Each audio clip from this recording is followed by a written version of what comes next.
So what is it that they're celebrating, as far as you can tell? They think that a fascist or a racist got the violence against him that he deserved. Yeah, but I don't believe that. I don't believe that's what they're celebrating, because I don't think they're that good.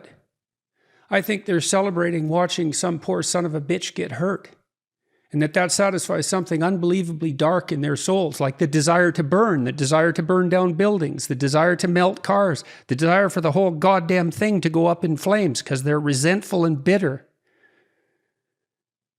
Because we can't take these things at face value, right? It's like, no, you don't understand. You're smiling and laughing while someone just got his teeth kicked in. No trial, no jury, no defense. He's on the ground. He's mobbed by overwhelming force. And you're celebrating that. And you're telling me that's because of your virtues? It's like, I don't think so.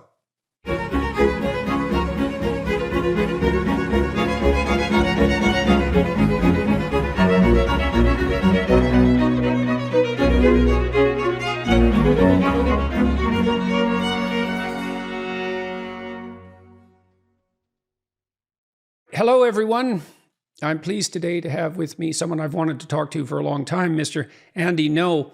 Andy is a journalist best known for reporting on American ANTIFA. He's an editor-at-large at the Post-Millennial, which has recently been under attack by left-wing radicals, I would say, who have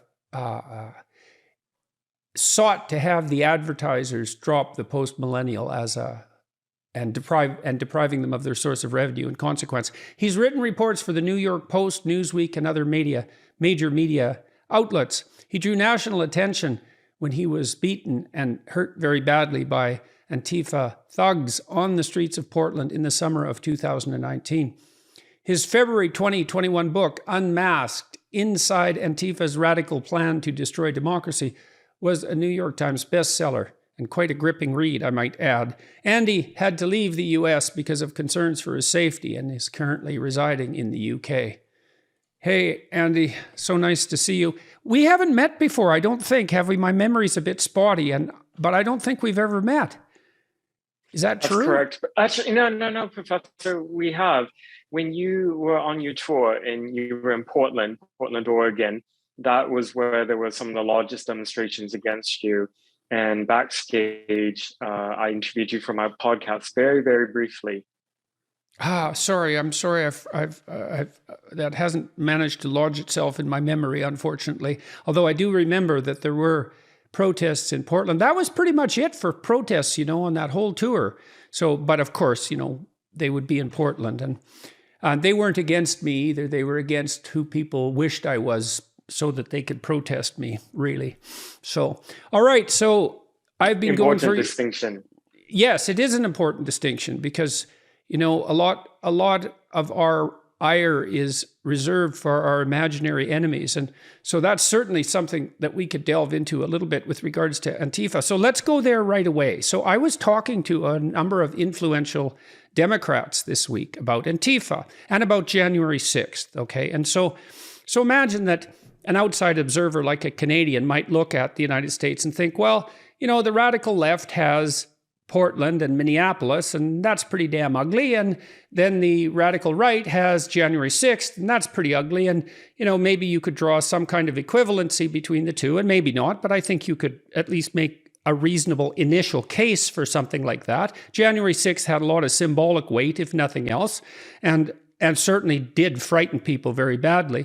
But when I was talking to these Democrats about Antifa and the riots, their attitude is sort of, well, there's always been riots and race riots in the United States throughout its entire history. So in some sense, it's really nothing out of the ordinary. And besides, Antifa doesn't really exist. And so I'd like you to address, if you would, both of those points. And I should point out, too, these were reasonable people making these points. These aren't radical leftists. These are people who are trying hard to pull the Democratic Party towards a moderate center and who are very suspicious of the radical leftists, especially the grip they have on the education system. So they're good faith players and still... And the other thing they said to me was that they believed it was intellectually dishonest to draw a parallel between Portland and Minneapolis and January 6th. making the case that what happened on January 6th was much, much worse, like in a category of its own. And they justified that by referring to the fact that it was a direct assault on the Capitol building, and that there was presidential ambivalence about bringing that to a halt. So that's a rat's nest. So, you want to wade in? Yes, Professor. So I think, let's say for good faith engagement from the left, I completely understand why there would be this perception that Antifa is a myth or doesn't really exist, because that's the propaganda that the public is fed from the legacy media and broadcast and in print, day in and day out, certainly since Trump was elected. It's an entirely different story, though, when you are on the ground, as I have been for years, and you see that militancy face to face. And when you see it, the organizational aspect of it is undeniable. That's what initially sparked my curiosity, because in Portland, where I'm from, when the election results in 2016, November, were announced, tens of thousands of people took to the streets. And within that, there was an organized element of people dressed in the same uniforms. At that time, it was unusual to cover your face, and they had weapons in a very strategic way. Smash and move on, cars, businesses, buildings, start fires, run. So it was from there that sparked my interest in wanting to learn more about what looks like an organized militia or paramilitary. So with that out of the way, though, I think the press, because of its compromised nature and generally being biased to the left, they have turned a blind eye to the evidence that shows that depending on where you are, there's an organizational structure to Antifa. And the statement that Biden said infamously at one of the debates last year, Antifa is an idea, that statement in itself is true, but it's not the complete statement. You have, I think, one way to explain it that people can understand perhaps more easily is it's analogous to the worldwide jihadist phenomenon, in that you can have people who are actual members of organizations like Boko Haram or IS or Al Qaeda or any of these other jihadist groups. But you have people as well who are sympathetic to that ideology and act on it. And in that regard, I think you can think of the contemporary manifestations of Antifa in the United States, Canada, and in Western countries along the same lines. You can have people who self-identify in, and simply all they do is go to these protests or riots based on flyers they see online. Then you have actual cells that operate, such as Rose City Antifa, which is an organized group. You can go on their website and look at the Q&A, and they actually have one of the questions is, how do I join? And they said that currently membership is closed. So there's that. And in my book, I published some of the primary documents of the curriculum from Rose City Antifa, which is actually one of the cells that's part of a network called the Torch Antifa Network, and they have cells in other cities. So from, it's kind of all of the above. It's ideology, it's horizontally organized, it's disorganized, it's also highly organized in some cases. So it's because of that lack of centralized hierarchical authority that makes it easy for those who want to obfuscate and confuse the public about it, because they can point and say, well, there's no single leader. Who's the leadership? Show me the leadership. And because there is no single person who's heading everything, then the response is, well, that's evidence that they don't exist. To counter okay, that. So this is a real problem conceptually, right? I mean, and let's think about it to begin with as a problem that we all face instead of a political problem emanating either from the left or the right. Okay, because I think there's a deeper problem here that isn't exactly partisan. And we'll get into the partisan element of it later. So imagine, first of all, I assume that the description you gave would be the one that you gave, is that, okay, so what we have here is we have some actual organizations. Let's focus on Rose City Antifa. But it's a radically distributed organization. And we don't even know how radically distributed. And it's almost impossible to identify its core members or even to define what core membership might be. Now, you did point to Rose City Antifa, but if I said, for example, well, how many other Antifa groups are there that have an identifiable organizational strategy that's akin to Rose City Antifa? How many do you have any sense of that? Just a few dozen. There aren't very many, but the thing is, many they close and then they spring up as new ad hoc groups under different names, but it's really the same, relatively the same people involved. Okay, a few dozen. So that's real interesting. So that's like, let's say 24. Just let's make this concrete because I think it'll be interesting to do so. So in that 24, how many people do you think are core involved in each group? Do you think it's like 5? Is it 3? Is it 10? Like real hardcore people who are devoting their time to this, like maybe they're unemployed. That would be a real shock. And it's their full-time job, something like that. How many people? Across the entirety of the United States, if most of them, let's say, were averaging around the same size as the Rose City Antifa, then I would say in total, we're looking at below 1,000 people in across the entire United States. So hundreds, which is, in the scheme of things and for the scale, that's a very small number. Yeah, well, it's so small that you could say that it's, and I'm not saying this, but it's so small that you could say that it's non-existent, right? Because it's 1 in 300,000 if it's the US. It's such a tiny minority of people that they barely exist. But what that points to is something actually, that minimizing it in that manner actually points to something far more sinister. Because what it means is that under 1,000 committed people can radically destabilize whole cities and pose a threat to the integrity of entire culture, not least by fostering polarization and the degeneration of the political scheme that comes along with that. And so that's a real danger for all of us, particularly if it's the case that groups like that can multiply their power by pulling other semi-attached and maybe not so violent or even extremist people in on the basis of their empathy. Exactly. Concentric circles probably is a good way to explain it. What you asked me, the concrete number of how many people are actually core in terms of involved in the organizing, the planning, attending meetings or trainings, like as you said, almost non-existent given the population size of the US. However, the larger concentric circle is of their sympathizers. And I think the role of the press, since the election of Trump, helped really to mainstream the so-called Antifa ideology. It put day in and day out for the entire world that this belief that America had elected a fascist president under Trump, that we were experiencing a regime change, that there would be genocide. And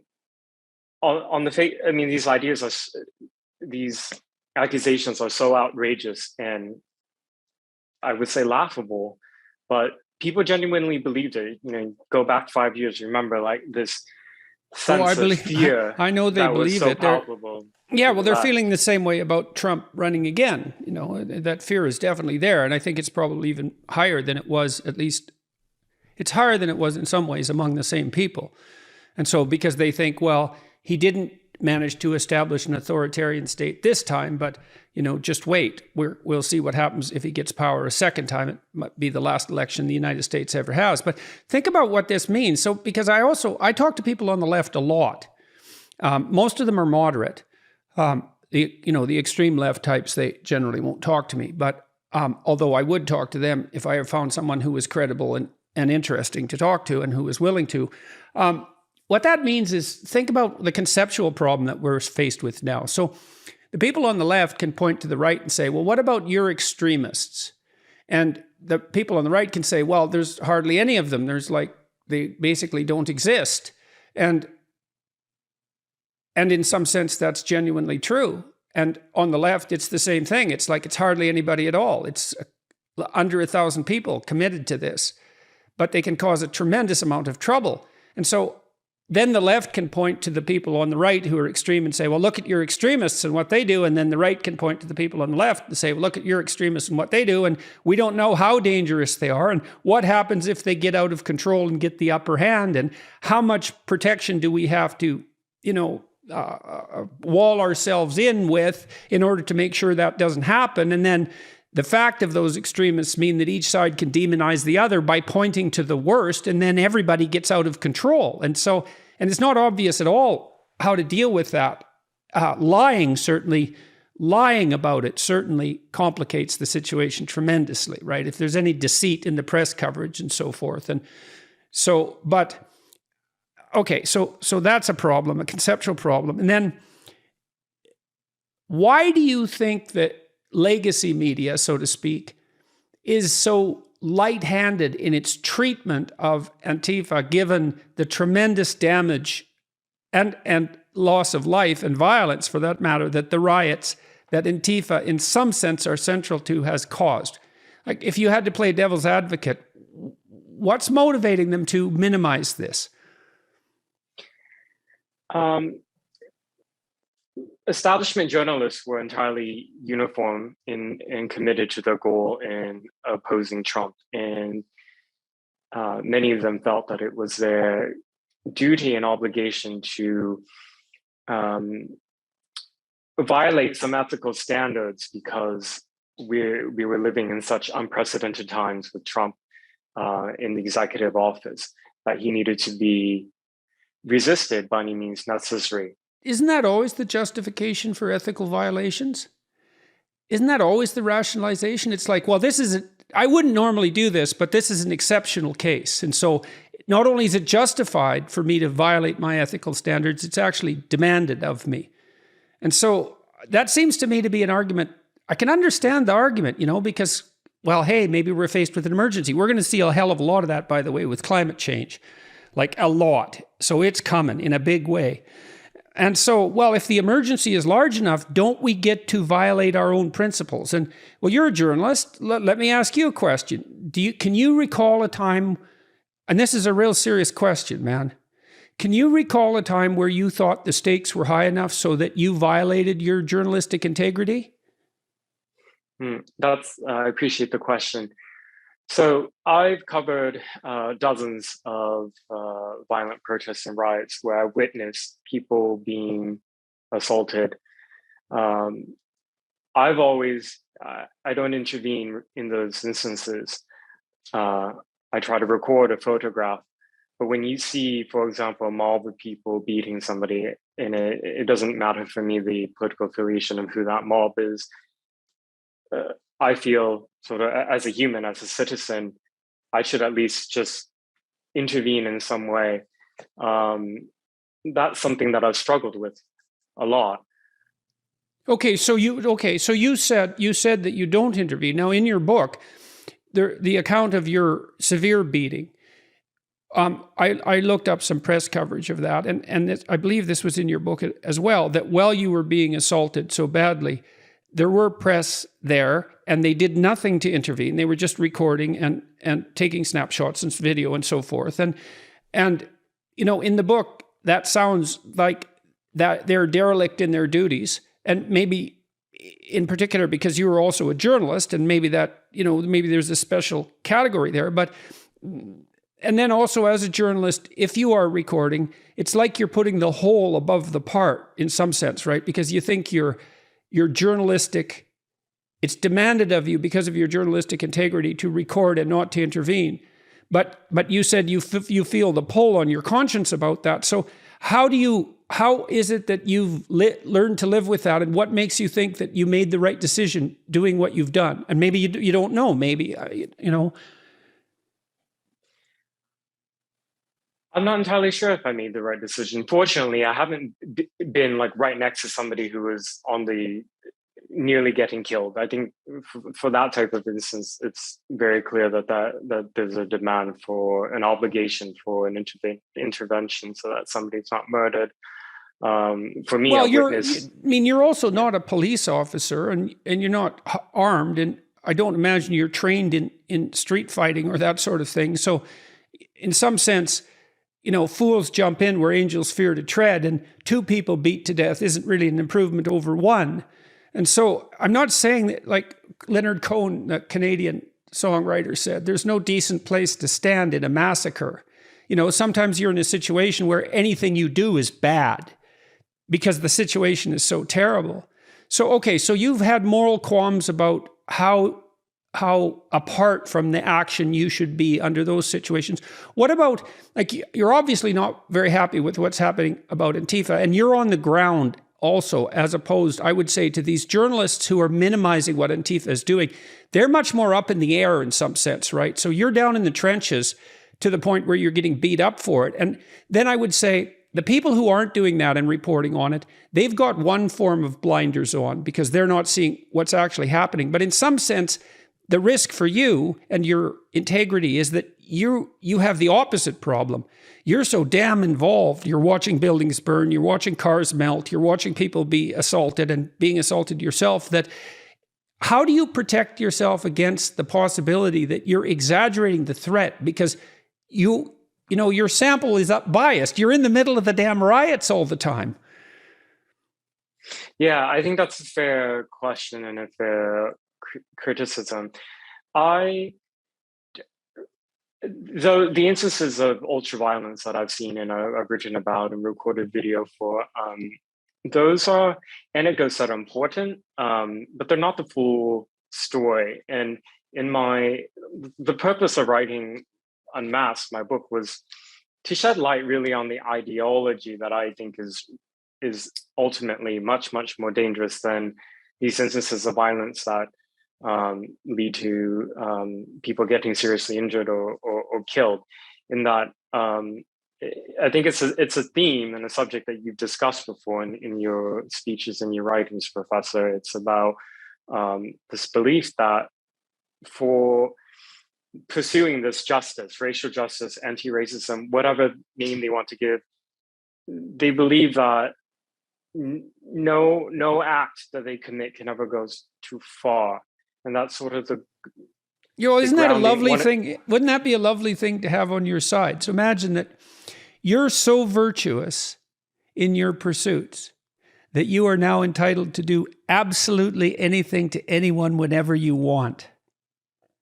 I mean, if you have that kind of cognitive structure, I mean, first of all, you're not very self-reflective. It's like, do I really think that I'm so ethical that I can give myself a free hand to do anything?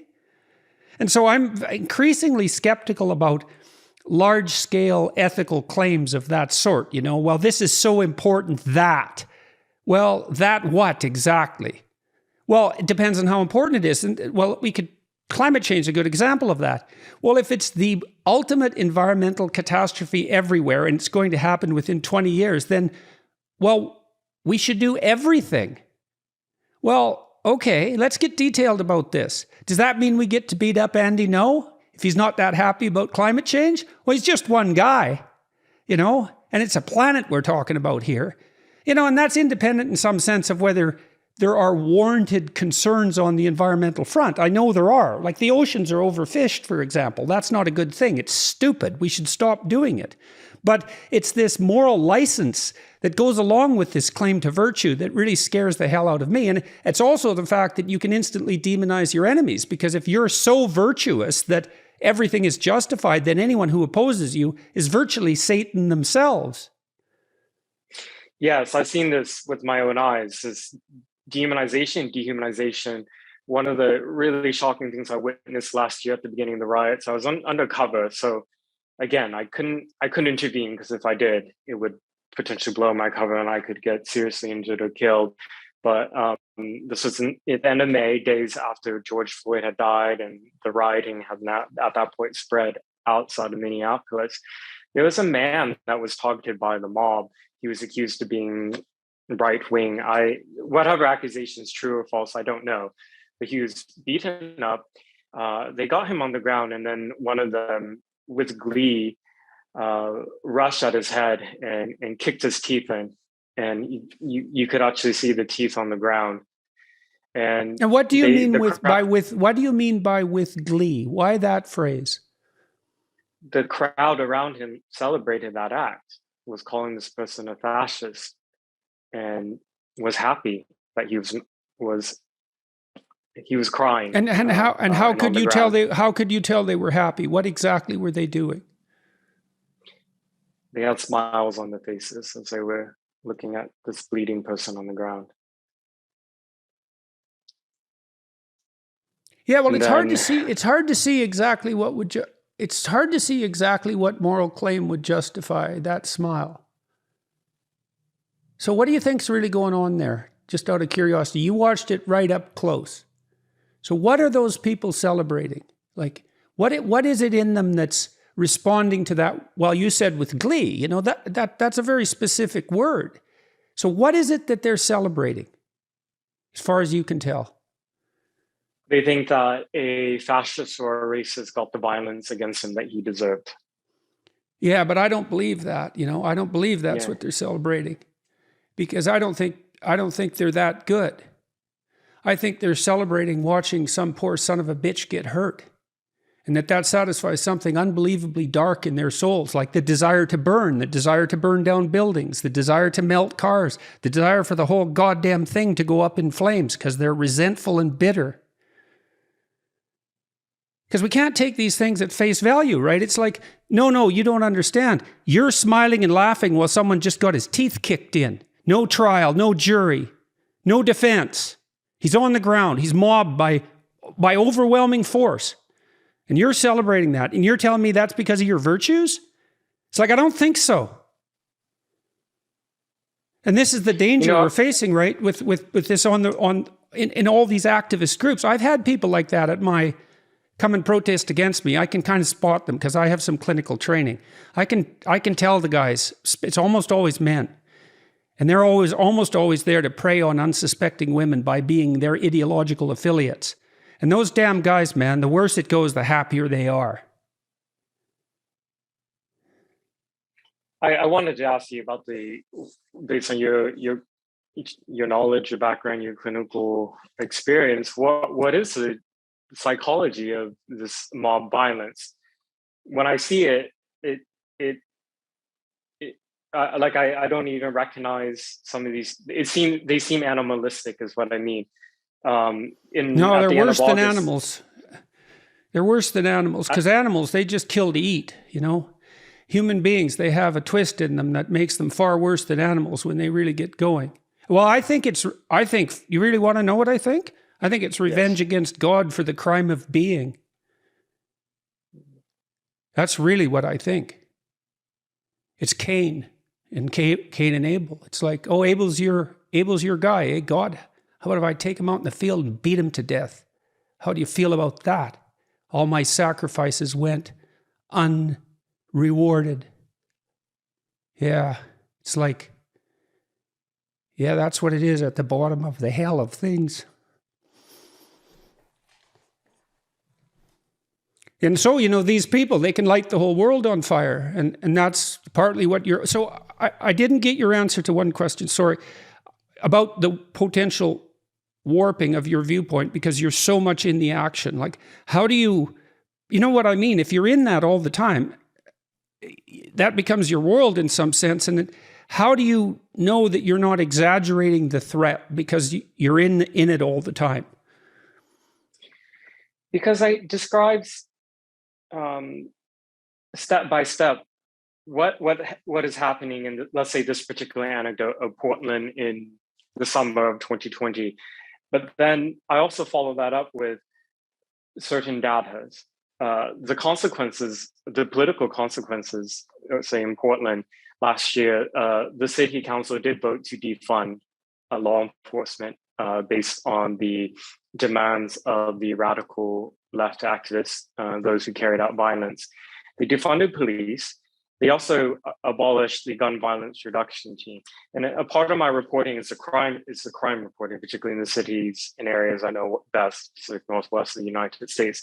And we've seen that we have the actual data of the number of violent crimes that has shot up ever since the death of George Floyd last year in Portland and other major American cities. Portland this year, 2021, has now surpassed its all-time record for homicides. And this is a direct consequence of the political decisions that were made by local politicians in response to their constituents, as well as outsiders going in, carrying out acts of political violence and having certain demands over it. Okay, so that's what you point to concretely. So let's take that apart a little bit. So you have an ideology at the core of this. I want to go through this really programmatically. One of the things so I'm going to kind of mangle a bunch of questions here together. So these core people, it's not so obvious to me that they're simply left-wing. You know, because, well, some of them are anarchists. Okay, like what the hell's an anarchist exactly? Is he left-wing or right-wing? It's like, in some sense, it doesn't matter. I know ideas matter. That isn't what I'm saying. But in some sense, it doesn't matter because that person who's decided to be violent is working to burn the whole damn thing down for whatever reason. You know, and you also describe them as paramilitary and organized militia. And there's kind of there's a right-wing flavor to that, right? The uniforms. Because uniform is more an element of the right than the left, all things considered. And I know that things get hard conceptually when the opposites touch, right? And people debate about whether the National Socialists were left-wing or right-wing. And the answer was, well, they were a complex mixture of both, and the worst of both in some sense, although, you know, maybe not worse than Stalin or Mao. But so that also means that people on the left can point to Antifa, even the violent types, and say, well, you know, what makes you so sure they're left-wing? And why should we bear the mark of their disquiet, you know, as a stain on our political beliefs? So then, okay, now, so there's ambiguity about the real radicals. And it's certainly, to the degree that they're radical, the degree to which they can sow confusion about their political ideologies, all to their benefit. Right, so if both the right-wing moderates and the left-wing moderates point to them and say, well, you're left-wing or you're right-wing, depending on what they're trying to justify, and that screws the system up, if they're hardcore anarchists, great, you know, that's all the better. They just play into their hands. Okay, and then you laid out a pathway from that violent interchange to policy decisions like defund the police, for example, and the pulling back of law enforcement. And then you said, well, that's destabilizing cities. That's actually what's happening. That's data. And so, but it's not that easy to trace. It's not so easy to trace that back to the radicals themselves, except insofar as they want to destabilize, right? The ideological trail isn't so clear. So now, is there a question in there?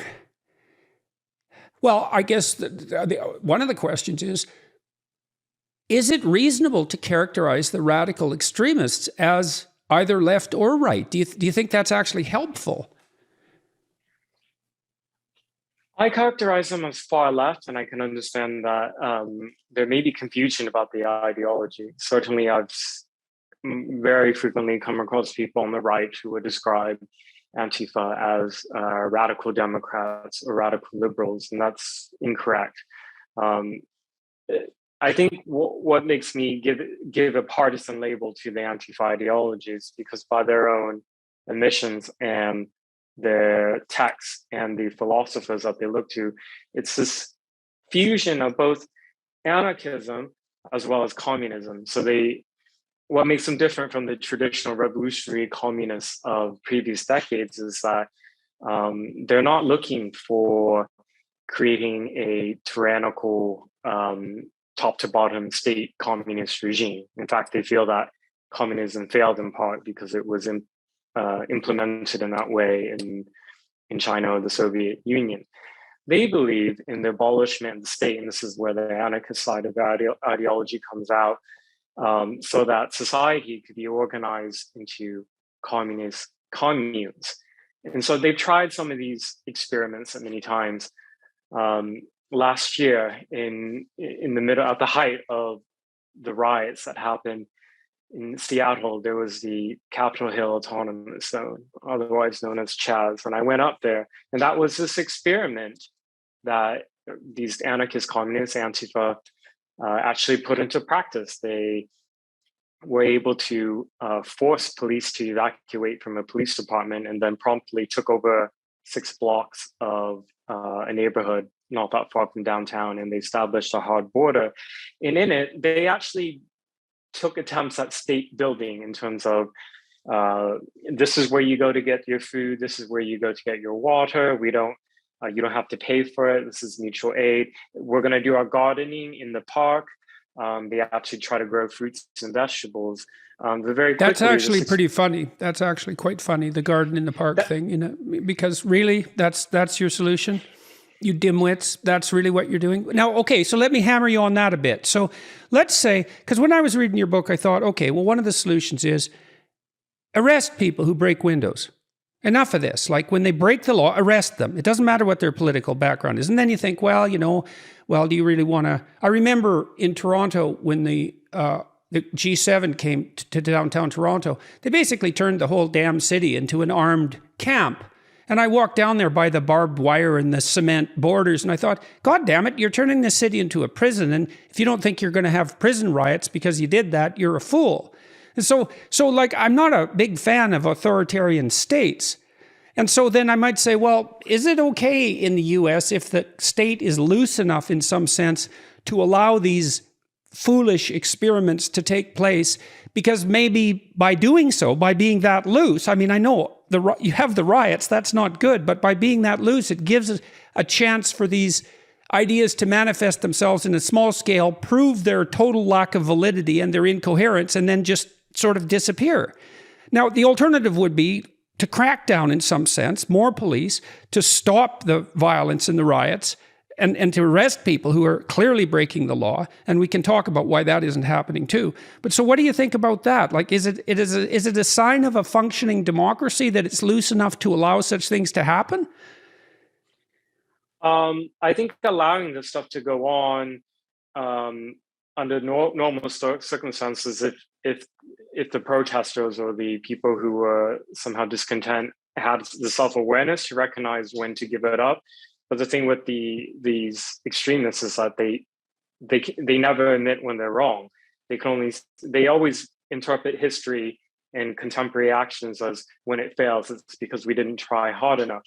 So last year, the Democrat mayor of Seattle, Jenny Durkin, she took a hands-off approach to the autonomous zone. She thought, okay, it would look optically really bad to send in the National Guard to get all the law enforcement across Seattle and King County. Look bad. Yeah, I know. To this autonomous zone to shut it down.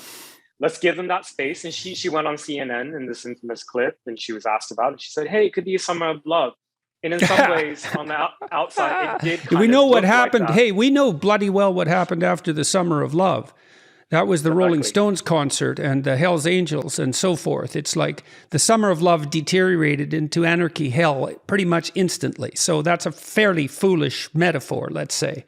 Okay. So she let it go. Exactly Sorry to interrupt you. Happened. It's fine. So during the day, it did look like a street party. And that was when the journalists were there. That's when you would see the videos and the photos, people giving out free food, people supporting one another, providing everything that you would need with free of costs, and families could go in and out freely. But at night is where the true side of that autonomism came out, which is that when you have no rule of law, true anarchy, then how do you bring order to a place when there are people who are violent, extreme, and willing to kill or rape? And so the course of what happened over the 3 weeks is that in these tents where some of these women were, one woman was nearly raped, people started fires in the streets. And this is a really densely packed neighborhood, high-rise buildings. So people lived there, the buildings were set on fire, and shootings occurred almost every night. And there were 6 shootings. So why do you think, okay, that's real. murdered. Okay, so that's real. Let's take that apart too. Okay, so look, we understand pretty well as actual social scientists what happens when it's a summer of love. Okay, so imagine you put a group together of people who are only agreeable. So they're just compassionate. And temperamentally so. And maybe let's make them like ethically so as well. So not only are they compassionate temperamentally, but they've built an ethic around that. So all they do is cooperate like mad. Well, you let one psychopath in there and all hell breaks loose because there's no defenses against the psychopaths. And that's the free rider problem. Now, I talked to Robert Trivers, who's one of the world's great evolutionary biologists, about a week and a half ago about the free rider problem, the cheating detection problem. So, and that's the problem I just outlined. It's like if everyone's cooperating and then there's no enforcement, the stage is set for the absolute exploitation of that cooperating group by anyone who doesn't share that ethic. And so imagine this. So women are more agreeable than men. So they're more empathic. And so that's kind of rough on women because the men are less empathic. They're harsher and rougher and tougher and meaner and more blunt. And so women put up with a lot because of that, because a really disagreeable man can be quite brutal. Now, that can be hemmed in by other traits like conscientiousness, etc. But we'll just keep it simple for now. So then why do women want less agreeable men? That's Beauty and the Beast, by the way. That's the conundrum there, right? Well, because you need someone who's not that agreeable to keep you safe from someone who's really not that agreeable. And so men exist, and this is part of sexual selection, men exist on this weird line, where they have to be disagreeable enough to keep the real criminal psychopaths at bay. Those are the guys who come out at night, right? But they have to be agreeable enough to be empathic enough to be generous and share. And that's a really tight line, and it's one that women are negotiating all the time. And Trivers said that, I talked to David Buss too. Buss said that young women are really attracted to dark triad guys. They're Machiavellian and manipulative, but they're confident. And so they kind of look successful, and they're risk takers. They kind of have the persona of daring success. But they're dark. They border on psychopathic. But as the women get more mature, they're less likely to be taken in by that. So anyways, so this summer of love, the summer of love problem is, well, what happens at night? Okay, so why do you think it happens at night and not during the day? Just out of curiosity, you've been there. Like, what are you watching? Who's coming out at night exactly? There were gang members who were there, and they were armed. I think they took advantage of the literal anarchy, and that they could go to a place where there was no police because there was there were hard borders that were surrounded this zone. So, and law enforcement kept away, and so that was just a perfect opportunity for criminals to go in. And what did they want to do? What is it that it gave them free rein to do? Shootings. Okay, so that's kind of odd. So who are they shooting? I mean, look, if it's gang warfare, you know why they're shooting each other. It's usually guys who are looking for status, who've been challenged in some way, who are out to prove themselves. Like, there's a good sociology of that kind of shooting. It's like, well, why are these guys going into this free zone, summer love thing and shooting? Who are they shooting and why? I don't know another name, but they were untrained, and they ended up murdering a 16-year-old. As far as I know, no suspect has ever been identified in that case. And how was that handled by the mainstream media, that particular event? Because that's quite the event. Yeah, that was then the second murder that happened at the autonomous zone. So then by then, the press started to be a bit more critical because that was nearing 3 weeks at that point. A lot of the residents were feeling a bit more emboldened to speak out anonymously not anonymously, but unnamed, to the press about what they're witnessing, what they're hearing at night. I was there, one of the nights that I was there, a burglar broke into a car repair business and allegedly tried to start a fire inside. But the owner was there and he had security, so he detained this individual. The news went out and they had a speaker system set up in the autonomous zone with the microphone. Somebody went up to the stage and said that a Black person was being held by some racist whites, and the entire mob sprinted to this business, broke down the barrier at the business, got in and got their guy out. The business owner said he told press later on that he had called police about a dozen times, and they just wouldn't respond. And what'd they do with him? The person that got away. Oh, he got away. Oh, I see. Yeah, it's he got amazing they away. didn't lynch him. Oh, so yeah, you're talking about the business owner. You're right. Yeah, it could have become deadly at that point. Again, this is one of those things, like, I'm watching, and I feel so helpless in a way that I'm observing, and if they start to kill this business owner, that there was nothing I could do. Police weren't responding. They had already received many phone calls about that incident, and they didn't respond.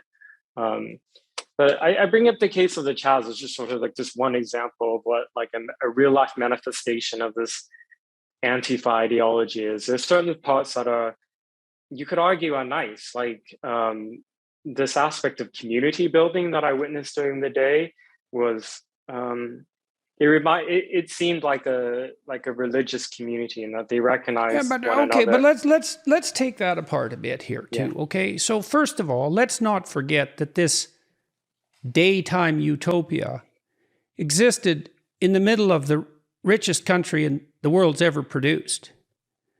It's like, so we're giving things away for free. They have no cost. It's like, no, someone else bore the cost. That food didn't magically appear out of nowhere.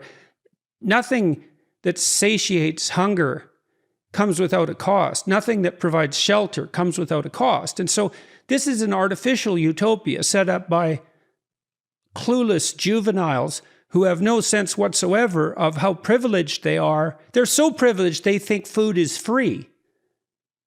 And the reason they're that privileged is because food is damn near free. And the reason for that is that we live in a miraculous society that's made food free. And it isn't because it has no cost. Man, you think of all the blood that's been spilled over the centuries to pay for the terrible struggle that it took us all to figure out how to do that. That's not free. And it's an appalling indictment of our education system that anybody can come out of it thinking that way. So even during the day, so you have, and it's the same with the San Francisco Summer of Love in some sense, that could have never come about at all, even to the degree that it did, without there being this unbelievable largesse and plenitude that characterizes modern Western societies. So, I mean, when we see people on the street even, and I'm not saying that being on the street is not a terrible thing, but it's a complicated thing. We don't see people who are skeletal. We see people who have enough to eat. And so it's just rubbish right from top to bottom. And to have a politician say, well, maybe it could be a summer of love. It's like, what the hell does that mean exactly? Our system is so broke that violent, clueless, radical juveniles can arbitrarily occupy a part of a city and in 2 weeks make something better. Really? Like, what the hell? I don't get it. Now, you talked about optics. So I've been talking to these Democrats, for example, about how to conduct yourself ethically in the political domain. And I've been talking to Republicans as well. And one of the things we sort of zeroed in on is this idea of instrumentality. If you're doing something for a particular goal, maybe almost regardless of what that goal is, then you tend to use people for your end. And you might say, well, we have to stop Trump, so it's okay to use this person for that end. But I don't buy that at all. I think there's something deeply wrong about it. And so when I do these podcasts, for example, what I'm really trying to do is just to find out some things I don't know. I don't really have a plan. Did I have a plan to talk to you? I'll tell you what my plan was. It was like, well, I'm going to read as much of Andy's book as I can manage in the time I have to do it. I'm going to do my background research to the degree that I can. Then I'm going to ask him a bunch of questions about things I don't understand. That's the whole damn plan. And this instrumentality, we've got to get rid of this idea that we can use people for an end. I don't care what the damn end is. And, if you and I are doing this right, we're having an honest conversation. That's all we're doing. And that's a hard thing to do. So, okay, so back to, okay, your answer to whether or not you're exaggerating this was to point to the consequences, like the defund the police, that sort of consequence, and the destabilization of cities like Minneapolis and Portland. And how destabilized do you think they have become because of this? But they're destabilized in the sense that the people who are dying are mostly Black and brown people. So the elite liberal class of the cities they don't experience that loss of life, if you know what I mean. They may hear the gunshots more frequently in the streets. They may see businesses shuttered or damaged because of bullet wounds, but it's not people in their families and their friend circles who are dying. So in some ways, they're kind of always protected from the consequences of their political decision making or political demands. I think one other thing about so if you look at hierarchies, if you look at the way hierarchies work in the animal kingdom, for example, so even let's say birds that really don't live in flocks, they still have a hierarchy. And the hierarchy is some birds have better nesting sites. And so they're closer to food. They don't get exposed to wind and rain so much. And they're birds that are generally in better physical health. They're like they're birds that are in better physical health. Let's leave it at that. They sing louder songs, the males. They attract higher quality, healthier female mates. They have the good nests. Okay, now a flu comes through that area, an avian flu. The birds die from the bottom of the hierarchy up. And so that's very much in keeping with what you're describing, right? Is that as we move up our hierarchies, whether they're based on competence or power, we shield ourselves from stress. That's partly why we actually want to move up the damn hierarchies. And so then when things get destabilized, people die from the bottom up. That's what's the old saying, when the upper class catches a cold, the lower class dies of pneumonia. And so that's the luxury belief problem too, isn't it? Is we can have these addle-pated utopian schemes that we use to pat ourselves on the back for our ethical superiority. We can fund their implementation, because you talk about that interestingly in your book, right? These left-wing organizations funneling money into these more violent extremist groups. We can pat ourselves on the back for standing up for the oppressed, and when things go sideways, well, it's just the oppressed that die. So I can't figure out why the left stands for this, you know. That's the thing I can't get, is that I thought you guys were for the working class. I think how this is demonstrated in one way very clearly was last year in Minneapolis, when some of the worst rioting broke out. There was the Minnesota Freedom Fund, which was set up to provide jail support and legal support for those who were arrested and charged as crimes related to the riots. The public raised $35 million for that bail fund. So everybody was bailed out, and there was millions more to spare. Kamala Harris. Now you called them far left. You specifically called Minnesota, the Minnesota Freedom, sorry, it was MFF, Minnesota Freedom Fund. You called I went and looked up the board members there to see who they were. And, you know, they're professional types, most of them, community activists, some of them lawyers, et cetera. I mean, it looks like a perfectly legitimate site. So why did you call them far left? And why do you think they're not legitimate? Because that's a pretty deadly epithet coming from your tongue, given what you've seen and heard. So was that justifiable, that epithet? And if so, why? I think so, because the belief system that's undergirding that whole project of the Freedom Fund is that the criminal justice system should be abolished. That's a strong claim. You're okay. So I want to push you on that, because I like to talk about specifics, and I noticed that you called them far left. And so now you just made a pretty radical claim. So I'm going to read a criticism about you that I found on Wikipedia, if you don't mind, because this is a good time to introduce it. Yes, please do. No's coverage of Antifa and Muslims has been controversial. Okay, that's true. And the accuracy and credibility of his reporting have been disputed by other journalists. Yeah, well, so what, right? Because, of course, he has been frequently accused of sharing misleading or selective material. That's a little more pointed, a criticism, described as a provocateur, and accused of having links with militant right-wing and far-right groups in Portland. Okay, so now you talk about the Minnesota Freedom Fund, you say far left, and someone skeptical watching this is going to think, yeah, well, of course that's what Andy Ngo thinks because he's linked with militant right-wing and far-right groups in Portland and is a provocateur. And then you're also a disciple of James O'Keefe, the founder of Project Veritas, which is labeled in Wikipedia as a right-wing activist group. Okay, so given all that, why should we believe your characterization of the Minnesota Freedom Fund? And you know this isn't me attempting to hook you. But I want to know, because this is the concentric circle problem, right? We identified the activists. They just want everything to burn. And so they're nobody's friends if they're sensible. But now we're talking about a circle outside that. That's the Minnesota Freedom Fund. And from there you move into, let's say, the left wing of the Democratic Party as a whole. So this is a crucial issue. So you said they want to abolish the criminal justice system. How do you know that? Yes. Why do you think that's a reasonable claim? Well, you can look at those who were involved in running that bail fund.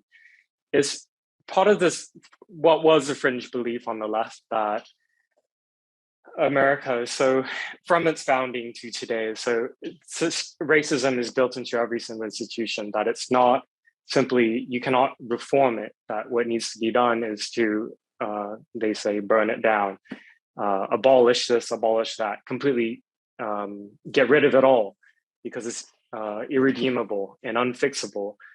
And I think that radical type of belief that drives bail funds like the Minnesota Freedom Fund, like the PDX. How does that belief drive their bail fund? And what are they doing wrong by bailing these people out? And how do you know that's linked to an ideology like the one you just described? Because they believe that the criminal justice system targets leftists, Black and brown people. And so anybody who's charged with a crime, it's not legitimate within the system because the entire institution, policing, the courts, judges, all of that, top to bottom, is white supremacist. And whether or not the individuals involved in it actually are racist, it doesn't matter to them. They say the system is racist and therefore it needs to be abolished. So one of the markers for this might be that real proclivity to use low resolution characterizations. You know, like I've been watching the COP26 debacle, let's say, and one of the things that really struck me was target zero. And I'm thinking, target zero, eh? Zero. Zero is an interesting number. Zero means none, no pollution. Well, that means you don't get to go to the bathroom anymore. Zero. You know, like everything has a mess. And how about some? How about some incremental improvement in a positive direction? You know, it seems to me that thinking gets sloppy and self-congratulatory as we move towards statements like, the system is broken. It's like, well, the system has a lot of parts. A lot. And they're not all broken. You can tell that because you can plug your toaster in the morning and, hey, you put some bread in, which you can also get, by the way, and then you have toast. So that's not broken.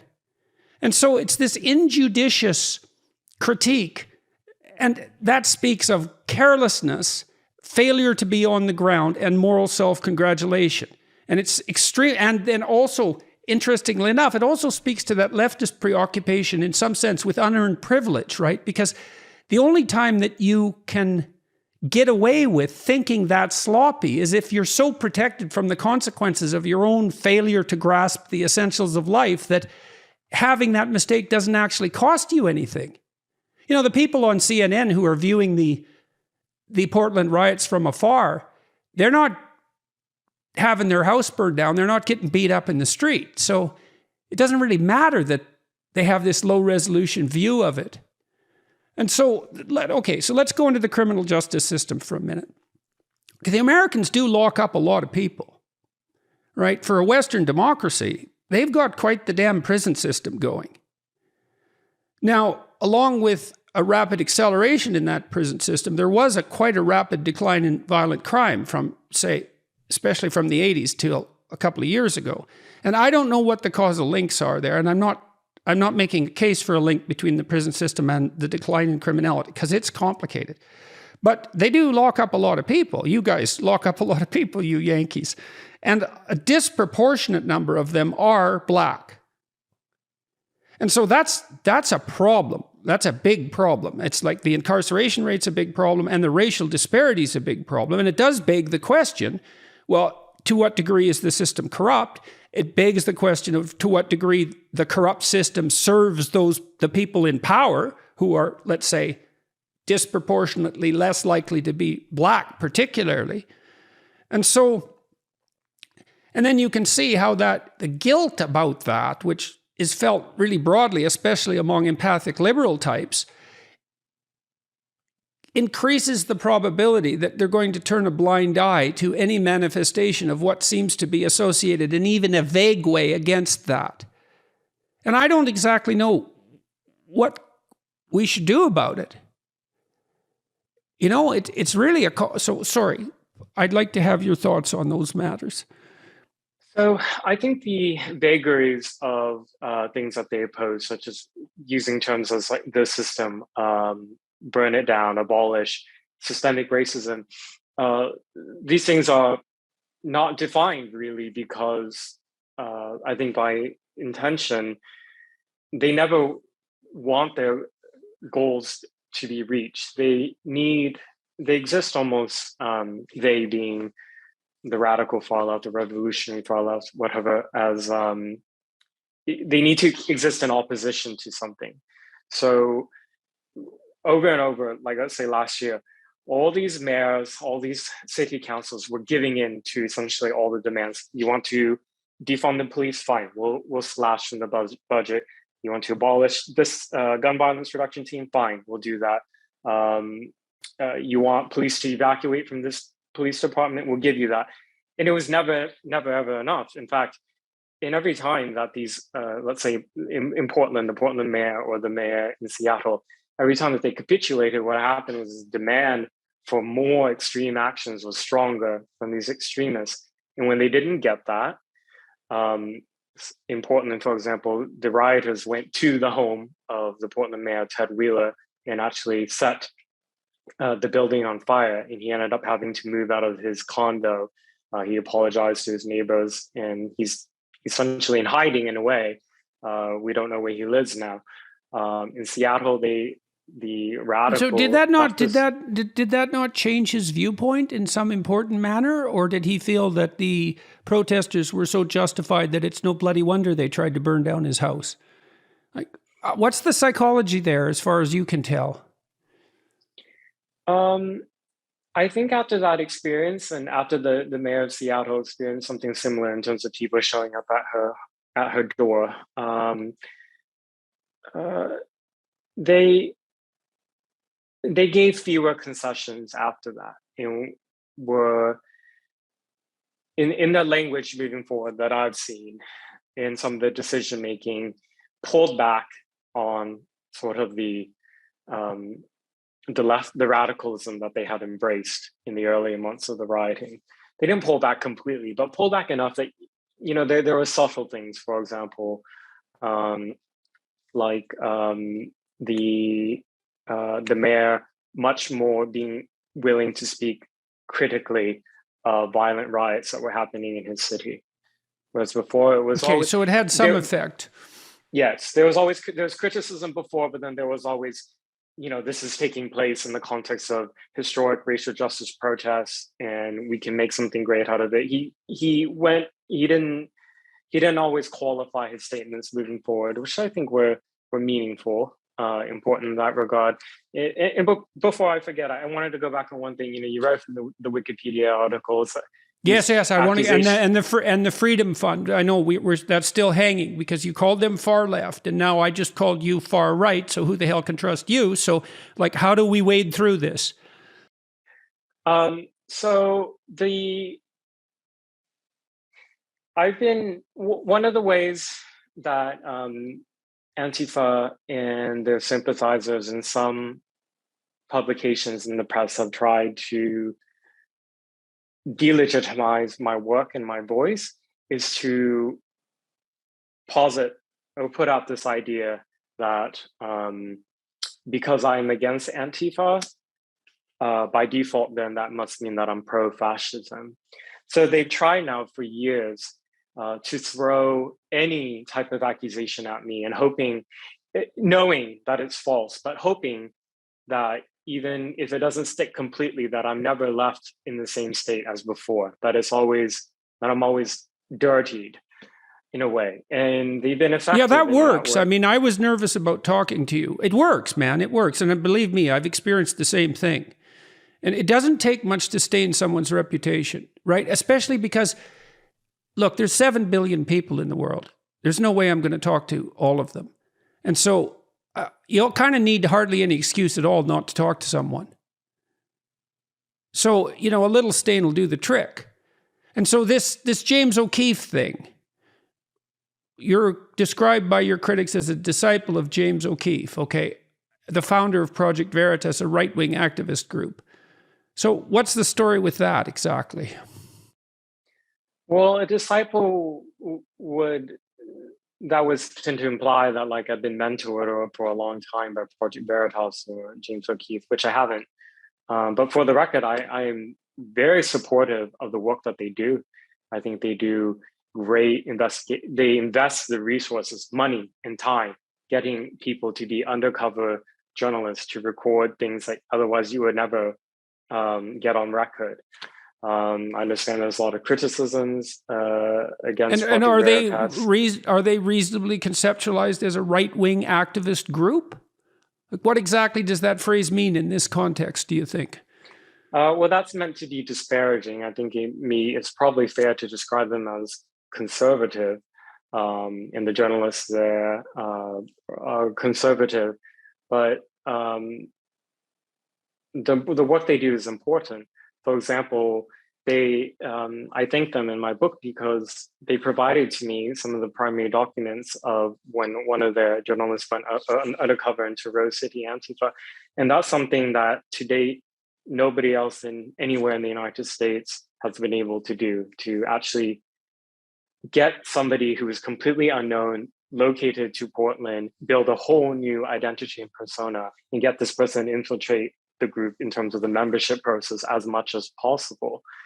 That type of work deserves praise, not condemnation. And I guess the fact that I've been, on record supportive of Project Veritas, people are trying to use that to smear me. I think the more serious accusations that have been leveled against me, spurious ones, are accusing me of being like in bed with violent extremists on the far right. Yeah, militant right-wing and far-right groups in Portland. Okay, so what's the story there? Why? And, because Carl Jung said every projection has to have a hook. Like there's going to be ways you're going to be smeared that will work, and there are going to be ways that you're going to be smeared that won't work. And the ones that work, there's a hook, right? There's something about you that makes that stick a little better. Right. And so we all have to examine our consciences when we get smeared, because you think, well, do I have a weak spot that I'm unaware of that makes me much more susceptible to that particular accusation? And so, you said, well, you're a critic of Antifa, and that's enough for you to be labeled as right wing, and fair enough. But like anything else lurking around there that makes you an easy target of that sort of accusation? I'm glad you asked. So this really started, so after I was beaten by Antifa in the summer of 2019, that was when my profile rose a lot. Before that, I was just a regional small figure. I was occasionally interviewed on Fox News, but otherwise really unknown. I think what I noticed after that was, so what happened was a few months after that, a local left-wing alternative publication in Portland called the Portland Mercury did what they said was this explosive story to expose me. They had interviewed a person, given this individual a pseudonym, to date, I still don't know who this individual is, like the real identity, but they accused with and provided no evidence. They said that I was in the presence of when a right-wing riot was being planned against Antifa, and that I had an agreement against the right-wing brawlers for mutual protection. That was the word this individual, the pseudonymous person said. I was never reached for comment for the story. And then it was printed on a local blog and then picked up by journalists on the left who sought to discredit me, such I think there was Daily Beast, Slate, the same places that have gone after you, Professor. And so they repeated this claim. And I had my legal counsel send a cease and desist letter to the publication, and then they just ignored it. And the thing in the US is, to actually win defamation when you're a public figure, particularly against the newspapers, it's near impossible. So I felt really helpless, and to this day, I'm still really furious about it, that this person who just levied a serious accusation against me, I have no idea who it is, and I have no way to even to confront my accuser in this way. Well, you do have one. You do have one way. The one way is to just tell the truth. Yes. Right. I mean, that does counter your accuser, and every time that something like that's been happened to me, at least so far, ultimately it backfired. Now, I mean, I'm knocking on wood, and I know that, maybe my days are numbered in all sorts of different ways, but so far it hasn't worked. Sometimes it's taken a long time for the tide to turn, but it's always turned. And so I would say, if you're still feeling rage about that, like, one thing you can take solace in is that, to the degree that you're capable of representing the truth, that is the best protection you have against anything. And I don't think there is any better protection against anything than that. Like the courts, anything like that. It's like, no, that's when you're playing a deep game, the only real defense you have is truth. And like, truth is reality itself, man. You have that on your side. It's walking softly, walking carefully, speaking softly, and carrying a big stick. So, and that it's interesting too that you're still angry about that, because that's a hell of a thing to carry along and around with you. It corrodes you over time, that kind of anger, and so you're doing pretty good given all the things that have been stacked up against you. So I feel angry because I've gone through my life like I have no. I don't have a criminal record, and I've been arrested. I do things right. I follow the rules.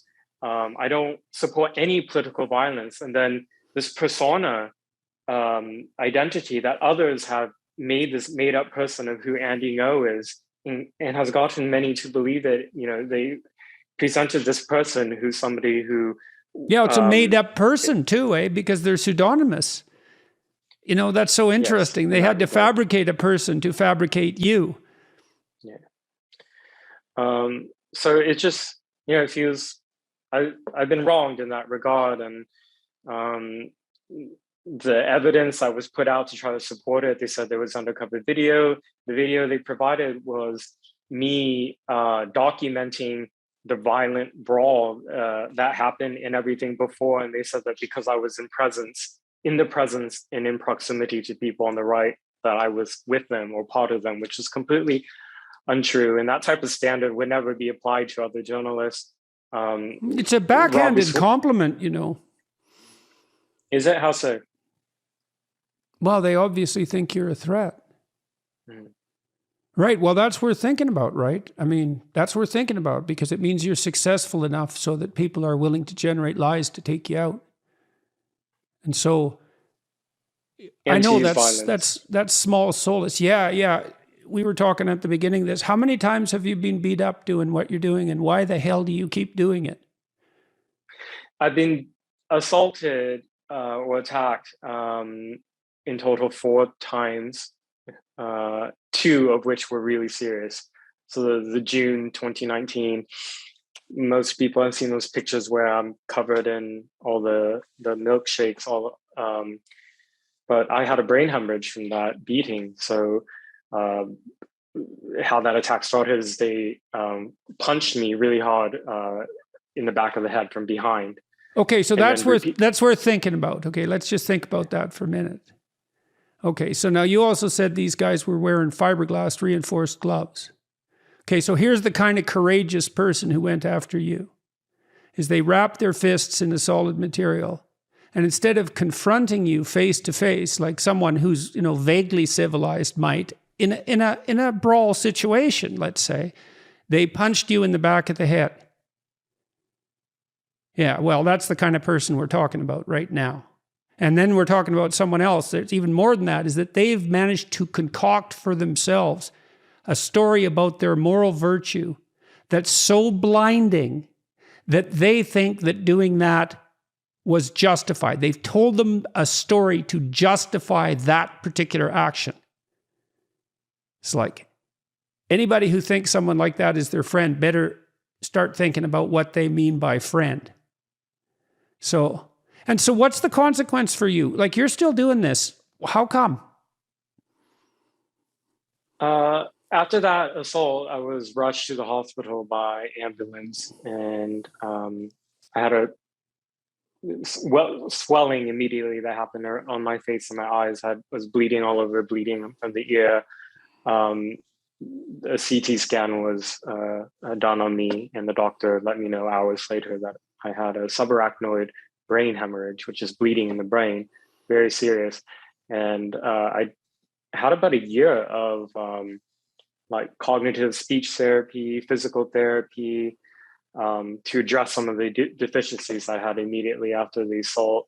It's been 2.5 years now, and I'm still dealing with the cognitive issues.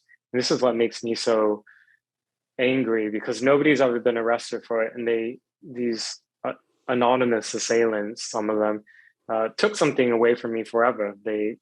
I have memory issues, and my mind is not the same as before. That's what I deal with. But what was it like for you going back to your next riot after you recovered from this, or partially recovered from it? I mean, what was that day like? You decided you'd go cover something else violent. Tell me what that was like.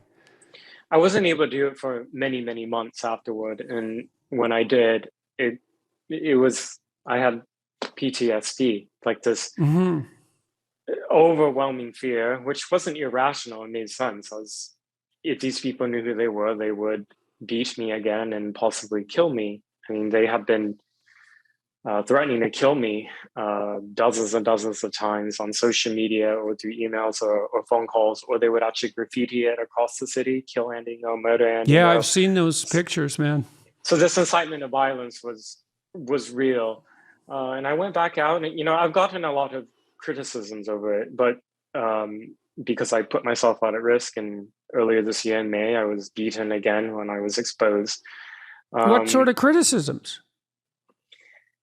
That you're being too courageous? Is that the problem? Sandy knows being too courageous, man. No, it's the right way to interpret it.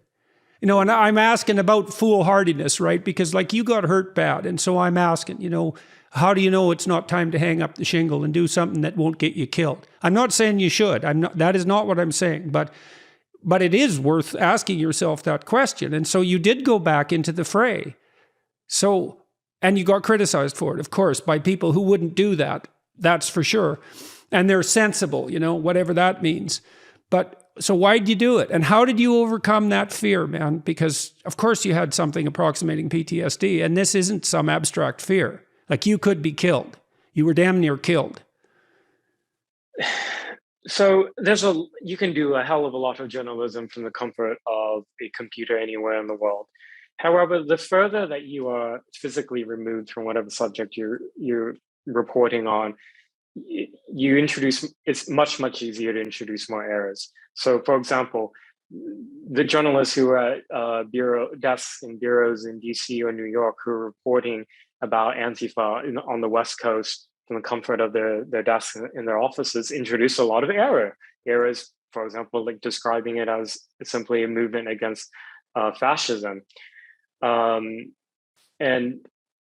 I needed to be on the ground. Yeah, as if that's simple. It's like, oh, they're fighting fascism, are they? Exactly how are they doing that? And who are the fascists? And how do you define fascism? And we tried to fight that before, and it turned out to be pretty complicated. And so how is it that they're simply fighting fascism? And who are these people that think that they're fighting fascism? And why do they think they're right? Et cetera, et cetera, et cetera, et cetera. So, yeah, simply, that's that low resolution thinking that really is, it's part of a self-congratulatory, privileged blindness, that's for sure. Okay, so you need to be in the fray as far as you're concerned to get the facts right. And we already kind of walked through why you think that you're not exaggerating the threat, right? You look at what's happened in these cities and the broader political landscape. If you don't mind, let's go back to that Minnesota Freedom Fund again, because that was really a crucial issue as far as I was concerned, because it has to do with this concentric circle issue. Okay, so they're helping people get out on bail as rapidly as possible. Who are the people that they're getting out on bail? And why do they think that's a good idea? They were completely indiscriminate. So the bailed out people who were accused of things such as attempted murder and rape. At least one individual who was bailed out based on these funds went on to allegedly murder another individual. Okay, so that adds credence to your claim that the ideology driving this is a low-resolution critique of the entire justice system, right? Because you wouldn't be indiscriminate in your deliverance of bail if you didn't believe the whole damn system was so corrupt that everyone arrested by it is best, what would you call? It's just, they were just arrested for arbitrary and unreasonable reasons. So... Exactly. In Portland last year, we have, a person last year who's accused by the state as well as the federal government of using firebombs to attack police during a riot in Portland. An individual who, referring to suspect Muhammad Malik, he went from a different state to Portland, allegedly had training in St. Louis, was recorded allegedly on CCTV at various stores buying things such as bats and components to make the firebombs. He was held on a $2.2 million state bail in the state of Oregon when he was arrested after an investigation that involved the FBI and the ATF. That individual that's the highest bail set out of the 1,000 people who were arrested in the riots in Portland, Oregon last year. The bail fund in Portland raised the money to cover 10% to pay his bail, which is $220,000 cash they put to get this individual out. And again, it's from this belief that there's absolutely no legitimacy to the American criminal justice system. So any act of sabotage, such as getting out allegedly violent people who are accused of attempted murder, people who even accused of stabbing people and trying to kill others, all of that they support in helping, because they just view it as one more way of disrupting the system in a way to cause it to break apart. And so that's what justifies your accusations, let's say, of far left sympathies on the part of this particular fund. And it's the indiscriminate use of the money. Okay, so let's go into the bail issue a bit. So we could make a counter argument. We could say, well, look, these people are innocent before they're tried, right? We presume innocence.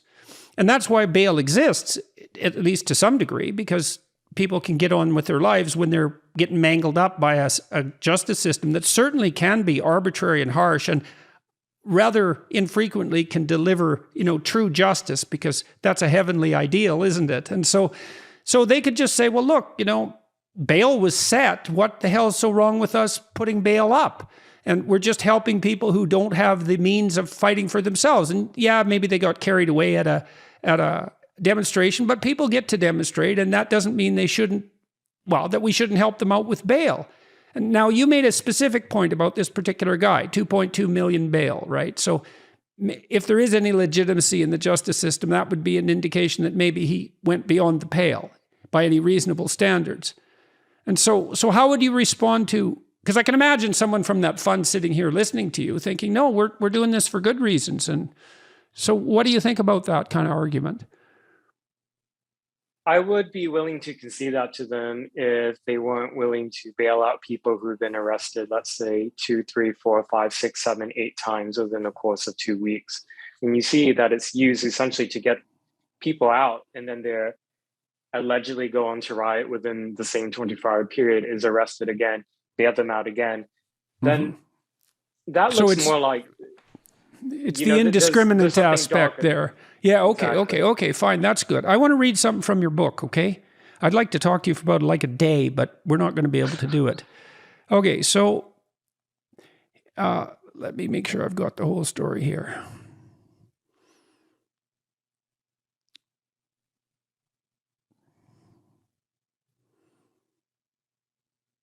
Yeah, this is from a section in your book where you're talking about... really about what led to the ideas of defunding the police and so forth, and about the fact that if there's any interference in a criminal matter between the police and someone who's black, in this particular case, that the police are likely to be in terrible trouble for it. And you talk a little bit about the difficulties that presents for law enforcement officers who are at least sometimes trying to protect black people as well from violent subgroups. So here's some, you're talking about this guy. He was arrested and shot by police after fighting with cops in a residential area. He had shrugged off being hit with a taser round and reached inside his vehicle where there was a knife. This was all caught on camera. Blake, who is black, had a warrant issued for his arrest by the Wisconsin Circuit Court for a felony sex crime and other charges related to domestic abuse. The criminal complaint for that May 2020 incident accuses Blake of raping a woman with his hand in front of her child. According to a police scanner audio on August 23rd, officers responded to the same woman's residence after she called 911 and said Blake was at her home again. His criminal history included assaulting police, resisting arrest, carrying a firearm while intoxicated, and use of a dangerous weapon.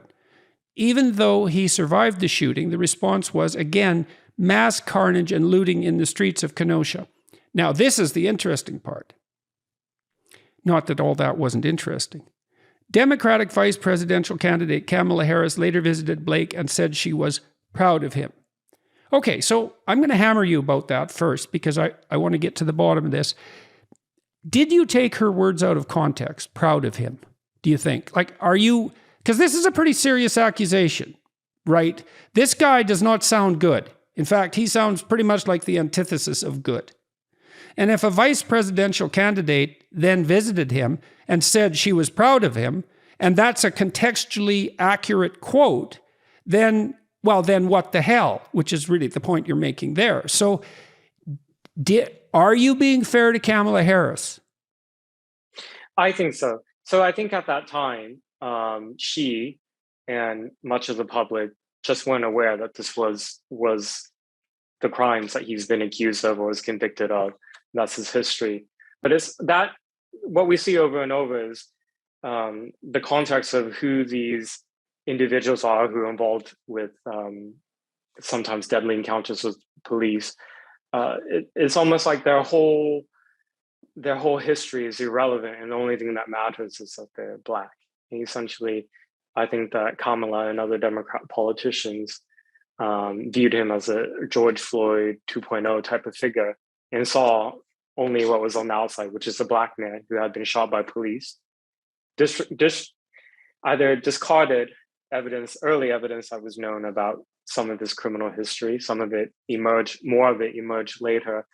That type of stuff was irrelevant to the narrative at hand because the Kenosha riots were part of riots that occurred in many other cities within this whole movement for racial justice and police reform, which the Democrats, in my view, very cynically use as a campaigning point and as a way to batter the Trump-Pence campaign. Why cynically, you say? Because, part of what I've kind of come to understand is that some of the stuff is worse because it's not cynical. you know what I mean? Is there's a cynical element, and because people act instrumentally, they want to win an election, for example, and they think that they need to win at all costs because, look what we're preventing. And I get the malevolence and the cynicism, but it's more scary when you see that it's actually good people, or people as good as you are or as good as I am, that are caught up in this sort of mess, because it points to how complex and sticky and horrible it really is.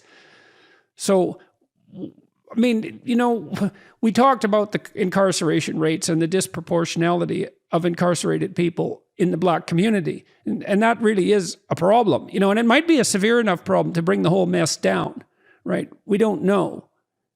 It's a real problem. And it isn't going away easily. And we can't even talk about it, not deeply. And so then we fall into these low resolution categories, the kind that you just said. It's like, well, the justice system is biased against Black people. And so whenever a Black person is treated badly by law enforcement, there's this reflexive move just to note the systemic inequality and to be on the side of the person who is a member of a group that is incarcerated at a much higher rate than other groups. And so it points to a real problem. Now, God only knows what the problem is. It isn't a problem, right? First of all, it's like 10,000 problems. And each of those problems is really hard, and you have to get a high resolution map of them. I know why you went after Kamala Harris. It's because, well, this isn't a guy to be proud of. Could have she known? Or did she just not know? And then, it's a crucial question, because lots of times you could know something if you want to, but you decide not to. I don't think she cared to know, because, she's a former prosecutor herself. She has the resources to be able to pull up some of these criminal records. Like, I'm not just talking about things that... Okay, so that's a good point. So you don't think she did her homework, and she could have done it? Because I would say, okay, look, she's busy. Like, such people are busy, right? They are scheduled to the second, 18 hours a day. So they're busy, and things can get by them. So you say, well, yeah, but she was a prosecutor, and so she knows this sort of thing. She could have done her homework right then. And to go into that situation and say specifically that she was proud of this guy, it was like, no, that's not excusable, because you had the expertise to know. And you could have taken the time to investigate who you were going to congratulate. And did you let the camera opportunity get in the way, so to speak? That's the question you're raising. Yes. Okay. Exactly. Okay. Well, I'm going to talk about that particular story with these Democrats that I'm talking to, because, one of the things I like about your book, I'm afraid we're going to have to close on this. There's a whole bunch of other things. We should talk again. I guess that's really the issue. The devil's in the details. And your idea that you have to be there to know what's going on. Well, there's real truth in that. And, there is the danger that because you're there, you're going to exaggerate the threat. That's the danger of being on the ground. And, hopefully you can protect yourself against that. But I liked your book a lot. And it made me think a lot about how these groups are structured and about how this goes out of control sideways. And so you're doing real journalism, as far as I can tell. And that's not that common anymore. It's no wonder you're getting beat up, because real journalism puts you in a war zone, and people get killed in wars. So I'm glad you're okay.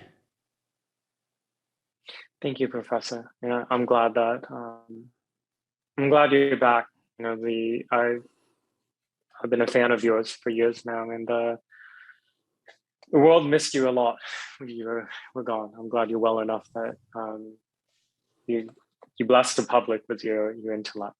I appreciate that, and I'm thankful that you took time to read my book and to give me an opportunity to speak with you. I haven't read it all yet, but I'm going to, and I'm going to try to get some of these Democrats that I'm talking to read the damn thing too, because at very least, what you did that I think was so useful is, so imagine that they're pretty concerned about far-right radicals. It's like, okay, fair enough.